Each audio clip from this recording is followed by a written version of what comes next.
The first documented history of the city of Newcastle began in Roman times. The Romans realised the military significance of the city and built a fort on the site of today's Castle Keep. We will be looking at street scenes of everyday life, people at work and play, and the transport of bygone Newcastle. We will also look at some of the good times and bad times in our city's history. Our journey through Newcastle's history begins here on Neville Street around 1911. The fine building on the right is the Central Station, which was built between 1846 and 1850. However, it was demolished in 1894 to build a larger station. The trams were lined along the road. The one outside the station is number 191. The trams were nicknamed coffins because of the way the upper deck was designed. Another view of Neville Street around 1920. The shops have sun canopies to keep their window displays from fading. Many cars are parked outside the station as well as a horse and cart. On a sunny day, here is a view of Granger Street. Here are people making their way to and from the station.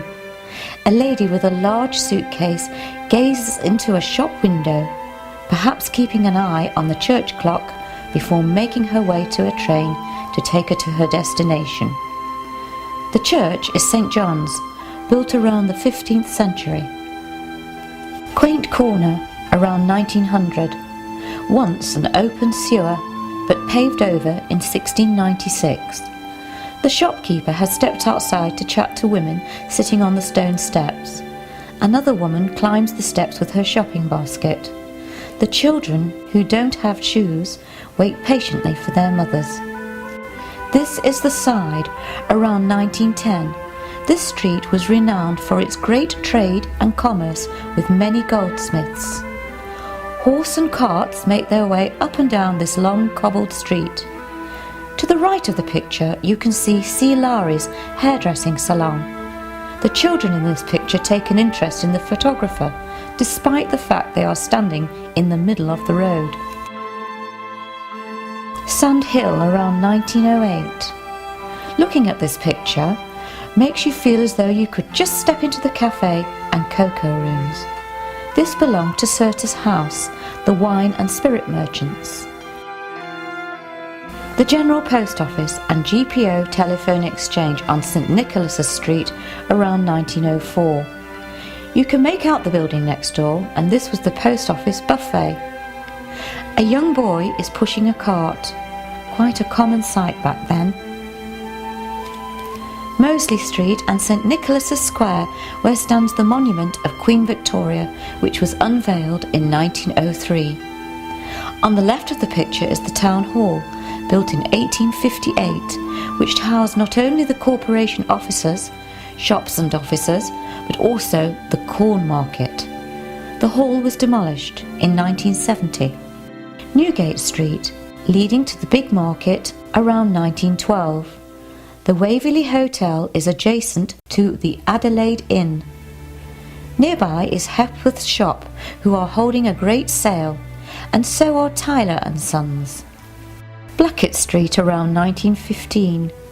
The tram travelling to Stanhope Street from Wallsend is the number 209.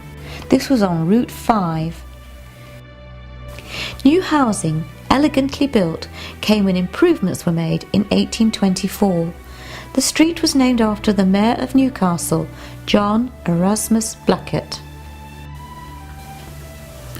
More recent times, this photograph is of the Haymarket around 1935. The bus station, which some will still remember, has been rebuilt since and is now over the underground metro station. Northumberland Street around 1906. This was a well-built and most fashionable residential area. The enclosed double-decker tram number 117 advertises Jacob's Cream Crackers. Across the street is an elderly man pulling a cart with passengers. I hope they weren't travelling too far. This is Scotswood Road, which runs alongside the banks of the Tyne, near the cattle market. On the left is a beer retailing establishment run by Horace Baxter. Next door was a newsagent shop owned by W. Anderson. Here is a picture of Clayton Road in the suburb of Jesmond around 1913. The street is very heavily cobbled. You can see the butcher's shop, which belonged to George Shield, and next door is the Frampton boot and shoe manufacturers. Two ladies stroll in the sunshine along the pavement pushing a pram, and a gentleman with a horse and cart can be seen probably very noisily along the road. A later scene of Neville Street around 1933. Still a busy street with trams and cars outside the station. The ornate iron canopy belongs to the Royal Hotel. You can see people waiting at the tram stop outside the premises of British Boiler and Electrical Assurance Company Limited. The Roman Catholic Church of St Mary can be seen in the background. Another later scene in Granger Street about 1950. Trolleybuses now in use, cycles and cars make this a very busy street. The Imperial Garrick's restaurant and Tate's Radio Company, suppliers of the wireless, are clearly visible in this picture. This is the swing bridge over the River Tyne around 1925. People walk across to see the view from the bridge. On the left you can see the fish market, which had been built in 1880. At the end of the bridge was John Lee's shipping butcher premises, and on the far right the Guildhall, which housed the Commercial Exchange. Clearly seen are the advertising hoardings for Puck matches and Andrew's liver salts. The Castle Keep can be seen in the background behind the advertisements. Clayton Street around 1916, named after John Clayton, a 19th century town clerk. A policeman stands in the centre of the road, guiding both traffic and people. A young boy with his dog spots the photographer and decides to stop outside Brooks, the hat shop. The hosiery shop you can see on the right was owned by the Suttons. The construction of the Iron Bridge started in 1846. This photograph was taken around 1895. Robert, the son of railway engineer George Stephenson, proposed the construction of a road and rail bridge. It opened for traffic in August 1849, but was officially opened in 1850 by Queen Victoria. The engine on top of the bridge is the Stephenson Billy, which was once used to haul coal at Killingworth Colliery. The public house adjacent to the bridge was the Bridge Inn. A more modern view of the bridge in 1999. Billy has been moved to a railway museum. What was the Bridge Inn is now the Bridge Hotel, a taller and indeed more a grander building. Westgate Road in 1904. The gun manufacturers W.R. Pape are on the right-hand side of the picture. Mr. Pape sold the premises and moved to Pink Lane. The old building was demolished. Buick Street. The gravestones are not part of a cemetery, but are for sale from M. Lee and Sons, monumental sculptures. Buick House was built in 1885. Many advertisements can be seen for Vauxhall Stout, and Beatty and Mosscrop are advertising their gents' suits at the bargain price of 37 shillings and sixpence, while trousers were just from 10 shillings and sixpence. Henry Angus, the coach and harness makers, are behind the billboards. Scotswood Road in the west of Newcastle around 1842. They had the reputation of having many public houses along its 3-mile length. A little further, past the tram on the left, you can see the sheep and pig and cattle markets. Note the very heavily laden cart being pulled by horses taking hay to the markets. Granger Street, this time around 1890. The street is busy just as the picture earlier of 1910. The horse-drawn tram has an advertisement for the local chemist, Inman's. Granger Street was named after Richard Granger, renowned for his fine building work. Here is a picture of Percy Street around 1960. A little decorating shop called Brighter Homes, with a workman's tent just outside, are next to Carrick's Cafe. A woman and 5 smartly dressed children are outside of the cafe, perhaps waiting for a tram. They do look quite impatient. The advertisement above Henderson's shop is for Ovaltine. Blackett Street in 1925. Reed's clock stands out for all to see, and the fruit shop owned by Barry Noble is quite easy to spot on the right-hand corner. A view from the eastern side of Sand Hill around 1865, which runs down to the quayside. Along this road were businesses such as Proctor, the lamp merchants, and John Murray, a beer retailer. Sadly, most of these houses were replaced in the 1880s by office buildings. Blackett Street much later, around 1953. Trolleybuses and many different makes of car can be seen on this very busy street scene. Burton's and H. Samuel are among some of the many shops. Adverts on the side of the bus reads Pickering's Peas and Bovril. This is a photograph taken around 1854 showing the head of the side. We can see Burns Tavern. The landlord was James Milligan. Next door was a hairdresser's owned by William Stewart. Other shops were grocery shops, having covered the windows to keep out of the sun. J. W. Tier owned this antique shop in Lower Friars Street, as shown here in 1973. It was named Ye Old Friars Antique Shop. He owned another shop actually next door and sold many items, including pistols. Denton Post Office in Denton Burn around 1933. Here you could find out all about the forthcoming films to be shown at the nearby Stroll Cinema on Westgate Road, as the whole corner adjacent to the shop was full of advertising boards. The film that week, in August 1933, was called The Lost Chord, starring Jack Hawkins. Here are 2 very proud shopkeepers on Buddle Road around 1921. Mr. J. Kofi owned the butcher's shop, but the lawyer family who owned the grocer's shop next door eventually took over the butcher's shop too. Both of these shops were demolished between 1972 and 77, along with many houses. Fenwick's Limited, around 1920, on Northumberland Street, was owned by John Fenwick. He began by renting a small house and turning it into a shop, much to the annoyance of local residents. He expanded over the years, purchasing many shops adjacent to his own. The tea rooms were very popular. Here is a picture of the terrace tea rooms where morning coffee or luncheon was enjoyed by many, listening to the Terrace Tea Room Orchestra.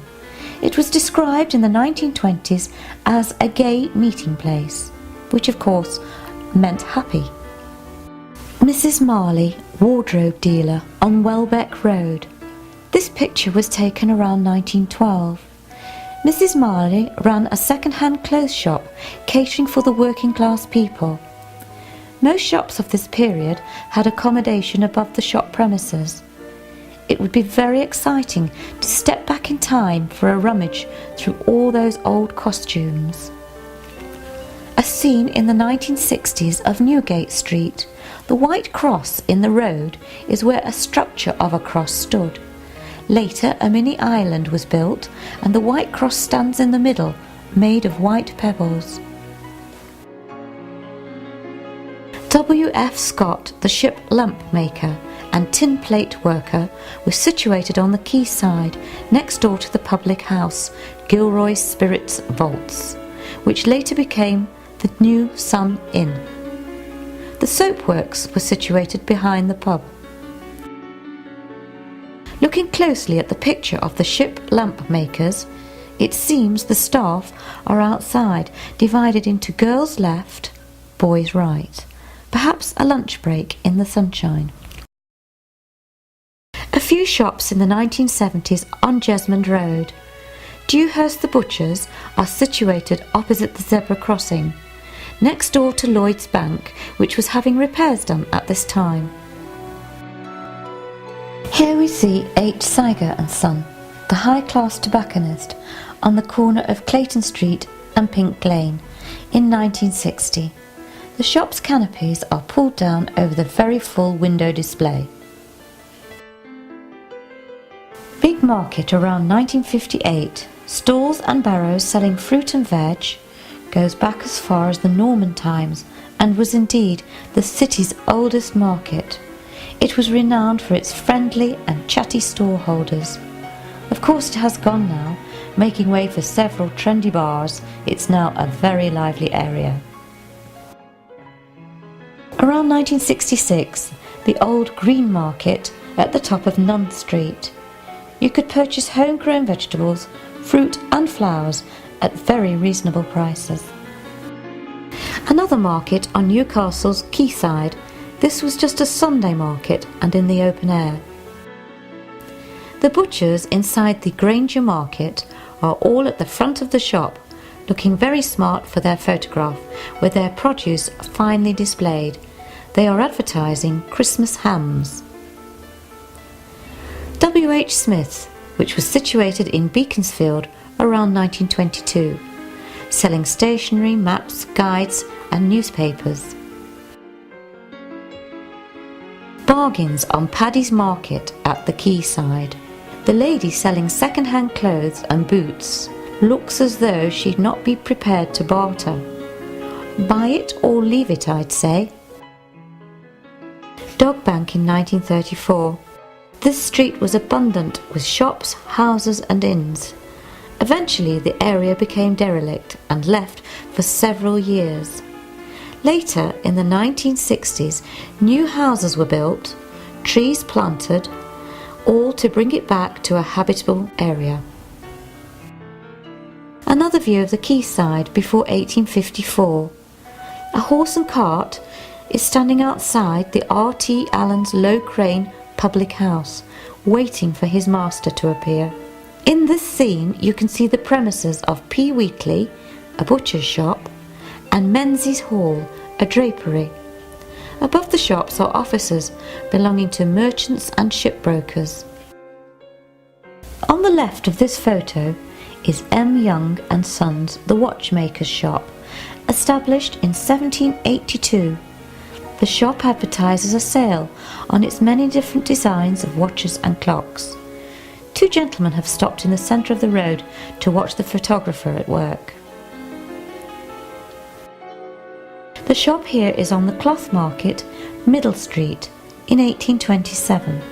It belonged to Charles Humble, who made and sold baskets. He did best when visitors from the country came for market day. The shop behind belonged to John Nixon, a hair curler and also perfumer. A little further on we can see J. Ribsdale's shop, the ironmonger. Standing outside the front of the buildings is a knife grinder.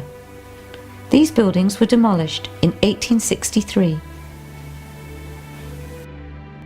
The Meadow Dairy Company Limited had 3 shops in Newcastle in 1920. This one is on Nunn Street. 2 staff members stand at the doorway after arranging their window display to attract customers.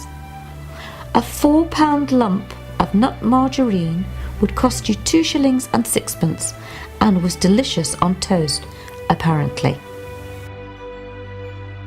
Also in the 1920s was a chocolate shop called Bainbridge and Company. It sold chocolate biscuits too, and fine chocolates in fancy boxes. I wonder just how many people glanced as they walked past, never affording such luxuries as these. We now move on to take a look at some of the transport in bygone Newcastle. The road is full of traffic in 1938. Trams, cars, lorries, cycles and trolleybuses. The trams do their fair share of advertising, as you can see on tram number 195, Beecham Pills and Dewars Whiskey. A photograph of the station in 1912. This was taken on platform 8. You can see a trolley with milk churns ready to be put onto the trains. A porter with a large trolley waiting for passengers to embark with all their luggage is in the left-hand corner. You can see a railway official looking after 2 young children. The clock states it's 11:35 a.m, obviously a quiet period. Waiting rooms are separated for men and women and separated again into first and second class passengers. The central station in the 1970s, it's 10:18 a.m. and rather quiet at this time. A few passengers are assembled on the platform. In 1919, you can see by the layout of Newcastle Central Station was the largest in the world. Steam trains racing in and out without computer technology. A picture around 1958 of the Pacific class engine arriving at the Central Station. In 1920, this was still a common sight to see, a dairyman with his pony and trap on his delivery round. In 1905, mail coaches were still in use. This photograph shows George Henderson, who was held up and attacked by 2 robbers. He was advised to carry a revolver after that encounter. The Victorians made huge transformations to the quayside, therefore turning the River Tyne into an extremely busy waterway. This cargo ship, the West Hike, is unloading her cargo, and delivery vans, as well as horse and carts, are all on the quayside waiting to load up.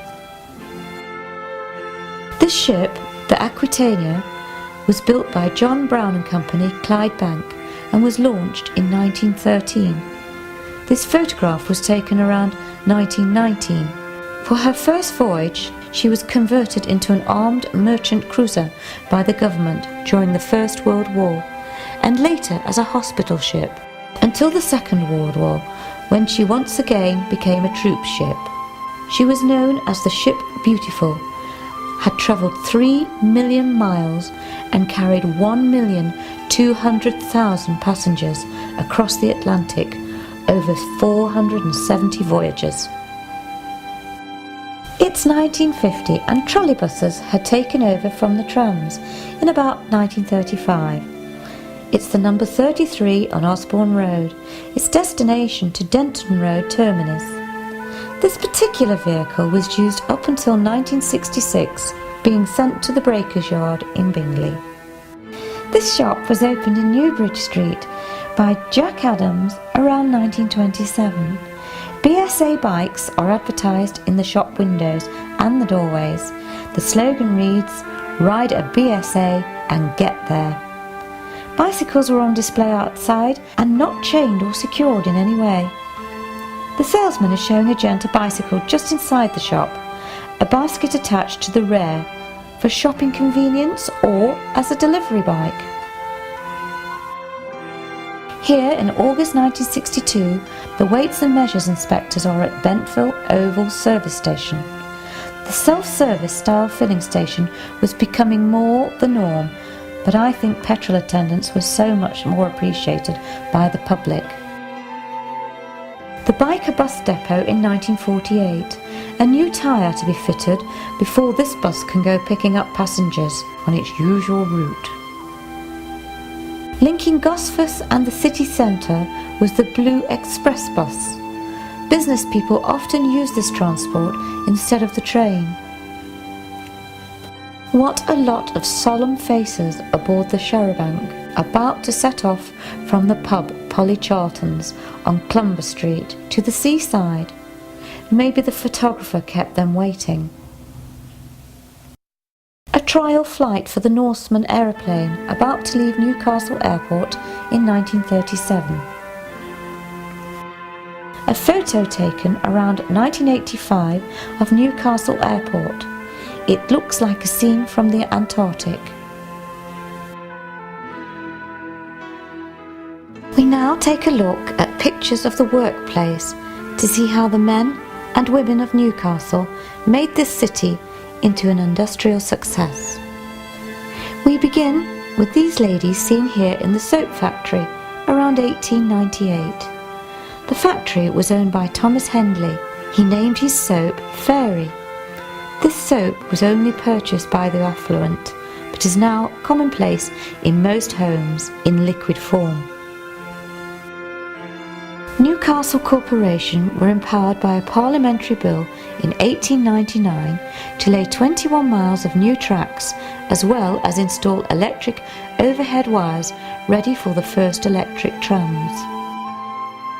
Another long, hard day's work is done for these miners in April 1950. These men, as many before them, worked for little wages and were exposed to many dangers.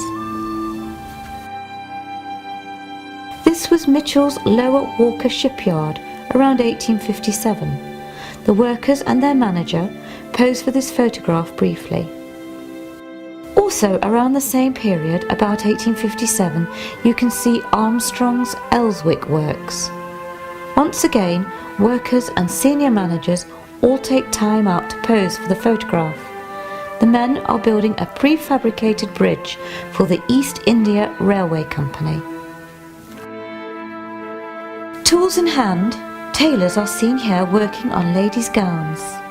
John Fenwick owned this establishment and felt his workshop was the best for lighting and the best equipped in the country. So why do all these employees look so miserable? This was the first battleship built at Elswick. Warships were built in Newcastle for countries all over the world, such as Japan, the USA, China, Argentina, Brazil, Norway, Chile, Italy, Portugal, Spain, and even Romania. In this picture, we see people waiting on the dock as the ship returns to the Tyne. Here is a picture of the Gosforth Fire Brigade taken in 1908 with their steam fire engine. The men look very proud wearing their medals. Actors were numerous in Newcastle. This picture from 1910 is of G. Featherstone. A group of workers stand in front of their delivery trucks in 1946. Tyne Brown Ale was a small company with much competition. Girls posing outside the brush factory in 1947. It must have been a relief to take off the special protective clothing and gloves for a while, as making the brushes involved the use of harmful liquids. Although it was raining on this summer's day in 1948, everyone who worked at the Robson's furniture store at Spittal Tongs seemed quite cheerful to take a break and come out to have their photograph taken. A road sweeper here on Blackfriars with his dust cart. This photograph was taken during the 70s. Home time for the men and women who worked at the Wallsend shipyard in 1957. Flat caps were worn by old and young alike. Do you recognise anyone in this picture? Biker Depot around 1948 was the largest depot of the tramways. Romance at work. Hilda and George made a good team at work and at home as they married each other in 1918. This picture may make the toes curl of the young mothers of today to see the labour ward at the Princess Mary Maternity Hospital around 1940. Things have changed greatly since those times. Police link arms in March 1990 as the poll tax protesters shout out their views. Remember 1978 when members of staff dressed in throughout the age costumes to announce the fact that Farnham's department store was 111 years old. photograph dating back to 1916 of painters working at St Margaret's Church Hall on Armstrong Road. Note the name of the tins of paint. Crown. Tramcar drivers and conductors stand proudly in blue piped uniforms during the 1920s. Later, uniforms changed from blue to red. During the First World War, women took over the men's jobs while they were away, and here we see a team of lady window cleaners in 1916. Here we see a potato delivery man. Although Mr. H. Daly had several shops throughout Newcastle, he still had delivery carts out delivering orders to customers in all areas. Although it's not certain which area this photograph was taken, we do know it was taken around 1920. We now leave the workplace behind and move to Newcastle at leisure. In 1893, skating was very popular. The large building called the White City was a skating rink. In 1912, it was to become the Hippodrome Theatre. The cinema next door was the Olympia, which was built in 1909 and entertained there right up until 1961. The new Tyne Theatre and Opera House on Westgate Road around 1900. Later in 1919 it altered its name to become the Stroll Tyneside Talkies Theatre.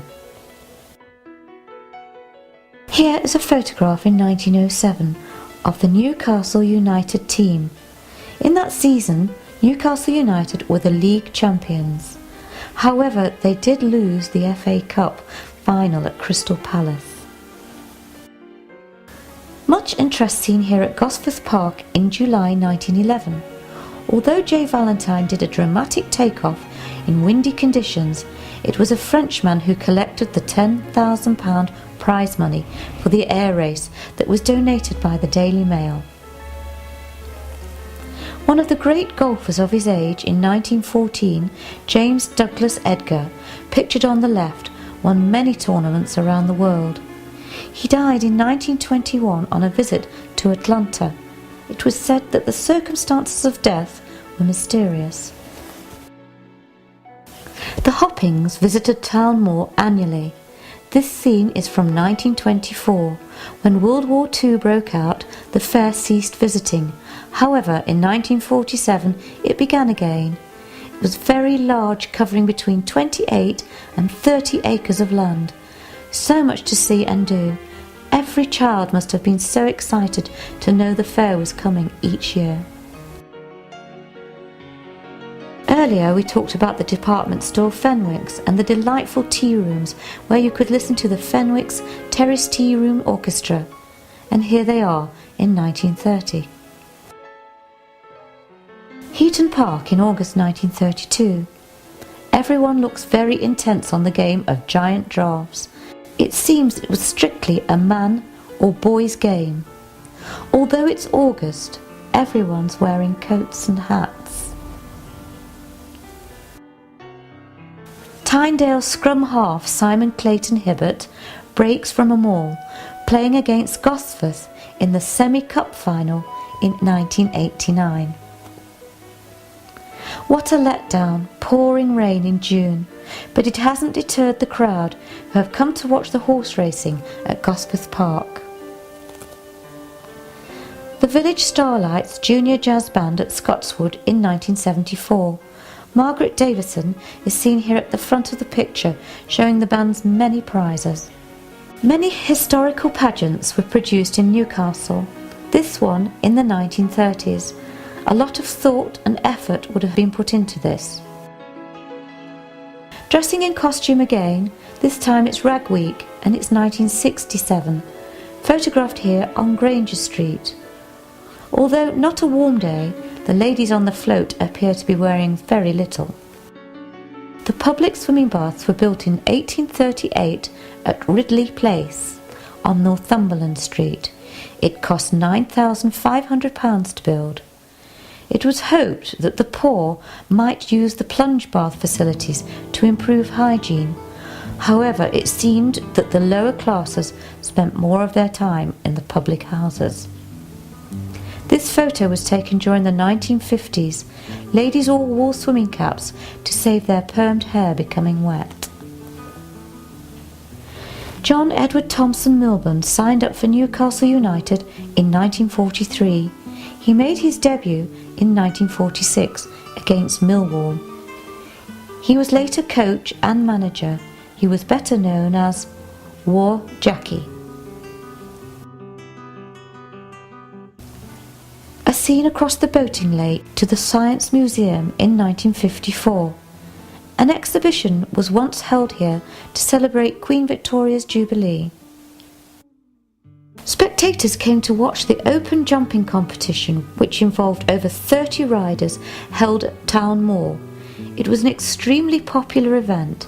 The Newcastle Corporation Tramways Band were there to entertain the crowd in June 1924. The recreation ground at Toad Moor is where the Newcastle Flower Show was held in 1909. The show ran for 3 days with lots of entertainment such as singing by the lake and firework displays, maypole dancers and a military display. The quality of the flowers, fruit and vegetables was reported to be of high standards. Cinemas back in 1905 were known as the Picture House. The Newcastle Picture House, seen in this picture, was opened in 1914. Around this time, there were as many 20 picture houses in the city.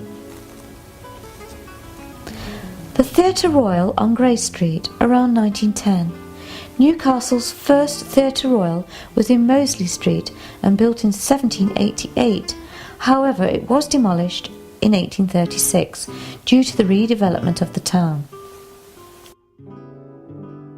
This photograph shows us the Empire Theatre in 1910. Originally, this building was a music hall in the late 1800s. The Empire was demolished in 1963 by the City Corporation. Newcastle United Football Club is situated overlooking St James Park. The very first match was played in 1860. The stadium had seating and standing room for 60,000 spectators. This photo shows the grounds between 1905 and 1930. The Hippodrome Theatre on Northumberland Road. Children assemble outside the Hippodrome Theatre in 1920. The Officers' Mess was the film showing at the Paramount Cinema in 1931, which starred Richard Cooper. The organ was still used in those days accompanying the film, which gave it more atmosphere. It's difficult to imagine someone playing music at the top of the cinema just below the screen, but many will remember this. Leazes Park in 1911. This was the first public park in Newcastle and much appreciated by many who simply wanted a quiet stroll and some fresh air. The park gardener stops to pose for this photograph, as well as 2 people occupying the elaborate benches. I wonder if this may have sparked off a conversation between the young lady and gentleman. Newcastle Corporation laid out this park with swings for the small children. It seemed that older children found the bandstand more fun to play on. A mother with her baby in pram looks towards the camera. The billiard room in Benwell were established by Samuel Boyd in 1912, seen in the photograph and proudly displaying the winning trophy. No remote control boats here, just wood with paper sails and a stick to push your boat about. Some children have taken their shoes and socks off so as to wade out a little further. This photograph was taken around 1910 at Jesmond Vale. Here is Heaton Park around 1910. Lots of climbing apparatus, all occupied by boys. We now take a look at some of the sad times in the city's history. In 1907, fire destroyed the Olympia Picture House. However, it was rebuilt back to its previous splendour and was proudly opened, announcing the finest pictures in existence for the price of 1 penny for admission. Rain seemed to pour continuously in September 1913. Many parts of Newcastle became flooded. A photograph taken of Jesmond Road shows the extent of flooding that occurred. Elswick around 1960. People were shocked and dismayed to discover that their homes were to be demolished. All these properties were crumbling and damp and known as a slum area. It was home for many with much affection for their dwelling place, holding memories of generations. War imminent, volunteers wearing gas masks begin to prepare and practice rescue procedures. A lady leans out of her upstairs window as if the building was really on fire, whilst two pipe-smoking gents stand in the doorway of the Newcastle Golf Club watching all the action. October 1917, women working in a shell shop at the Neptune Yard belonging to Lowe, Walker, Hunter Swan and Wigham Richardson Limited. On December 23, 1918, as a thank you to the girls and women for their work, a party was given and the ladies were presented with gold brooches and bracelets. Of course, once the servicemen returned, most of these women lost their positions working in the factory. 2 men died when fire broke out aboard the SS Meduana in 1920. This vessel being fitted out at Swan Hunters on the quay. The dousing of the fire caused the ship to flood and capsize. Hard times in April 1930. Men and women gather in the big market before setting off to London for a May Day demonstration, hoping to get the country back to as it once was. The Second World War brought added fear of the possibility of poisonous gas attacks. Here you see a decontaminating squad around 1939 to 1940. At home too, it thought necessary for the public to be protected from the gas attacks. Therefore, masks were supplied to households everywhere. The reflector shop display this completed searchlight outside C.A. Parsons' Heaton Works. Parsons were responsible for parts for tanks, field guns and even aircraft. Naval and cargo vessels were all supplied by this company. October 1854, an explosion killed 53 people, most of whom had just come along to watch a fire happening at a factory in Hillsgate. It became out of control and spread to a warehouse containing tons of sulphur and turpentine. Many properties on the quayside were destroyed in this terrible event. Another fire for the firemen to tackle. This was in April 1964. Smoke pours out of the roof of the Grand Theatre. A double-decker bus travelling down Shields Road skidded and drove straight into the property of the Salvation Army. This photo was taken at 2 p.m. on the 19th of January 1939. The fog was so thick and dense, the sky had turned black. All lighting on vehicles and in shops had to be switched on. The fire crew are called out to the furniture store in Northumberland Street in 1960. No casualties were reported. Let's now move on to look at more happier times in the city's history. What a superb effort made by the occupants of Bowman Street to celebrate the coronation of Queen Elizabeth II. A little girl skips along the pebble street, bringing smiles to the faces of the onlookers standing outside their homes. Everyone say cheese before boarding the very last horse-drawn bus in June 1931. The journey took them over the high-level bridge. Looking at the amount of people, I can only imagine finding the trip a little claustrophobic. The fare cost about ½ a penny.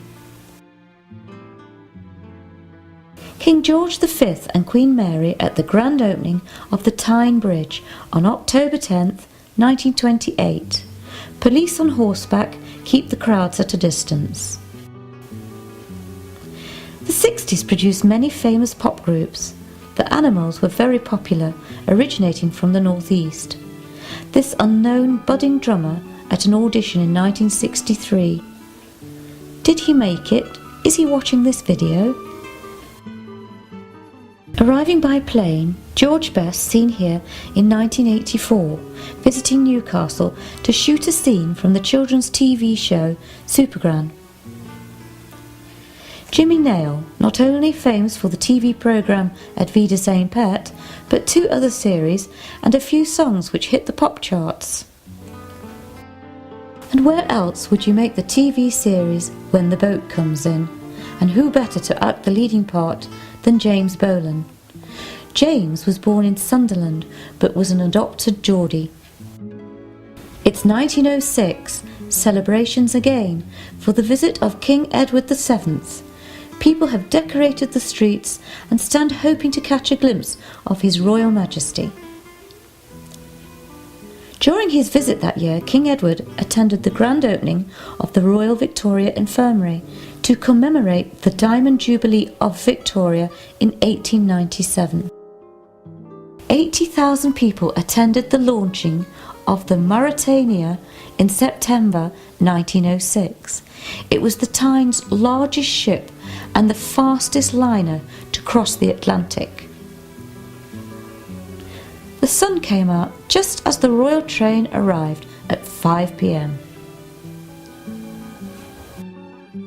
Monarchs were always very welcome in Newcastle. King Edward VII, in the centre of this picture, officially opening the King Edward Bridge on July 10, 1906. Cleveland Bridge Company erected the bridge. It was designed by Charles Harrison. This photograph of Armstrong College was taken in 1904 in Victoria Road. The college was officially opened by King Edward VII on July the 11th in 1906. Garlands were strewn about the buildings and along the streets. Later, this building became part of Newcastle University. Everyone all over Newcastle was celebrating in 1919. A victory tea was held for everyone living at Jesmond Vale. People dressed in their best outfits, and some came in fancy dress to enjoy the special day on August 13th.